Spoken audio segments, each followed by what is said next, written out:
चुनाव के बाद किसानों को बड़ी सौगात सामने आई है। पीएम किसान सम्मान निधि की 21वीं किश्त होगी जारी। 19 नवंबर को पीएम मोदी ट्रांसफर करेंगे 21वीं किश्त, तो करीब 9 करोड़ किसानों के खाते में पहुंचेगी राशि।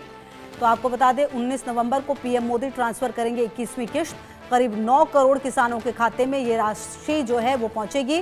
किसानों के अकाउंट में 2-2 हजार की राशि पहुंचने वाली है। बिहार चुनाव के बाद किसानों को ये बड़ी सौगात।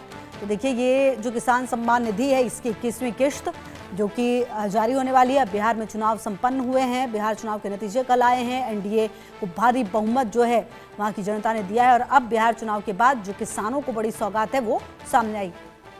और मनोहर केसरी हमारे सहयोगी ज्यादा जानकारी के लिए। मनोहर, चुनाव के नतीजे आए, एनडीए को एक तरफा जो सुनामी है वो आई और एक तरह से जो जीत है वो हासिल मिली है जिस तरीके की। अब ये बड़ी खबर जहां 21वीं किश्त में करीब 9 करोड़ किसानों के खाते में राशि पहुंचने वाली है किसान सम्मान निधि की। देखिए, बिल्कुल आपने सही कहा कि 19 नवंबर से प्रधानमंत्री नरेंद्र मोदी किसानों के खाते में जो पीएम किसान सम्मान निधि योजना है इसकी राशि जो 21वीं किस्त है वो उनके खाते में डायरेक्ट डीबीटी के जरिए जो डायरेक्ट बेनिफिट ट्रांसफर के जरिए भेजी जाएगी। 6,000 रुपया वार्षिक भेजा जाता है और फरवरी 2019 से ये योजना चल रही है। अगर अभी तक मैं बात करूं तो अभी तक 11 करोड़ किसानों के खाते में 3,70,000 करोड़ रुपए जो है तो ट्रांसफर किए जा चुके हैं, जिससे किसानों को काफी ज्यादा फायदा हो रहा है। और जैसा कि आपने बताया कि बिहार में अब भाई बीज के बाद जो है 19 नवंबर को ये राशि जारी की जाएगी, क्योंकि बिहार के किसानों को भी इसका फायदा मिलेगा। दूसरी बात यह है कि ये वैसे ही किसानों को फायदा मिलेगा जो ई पोर्टल पीएम किसान निधि का जो ई पोर्टल है उसमें वो रजिस्टर्ड है और केवाईसी कर सकते हैं।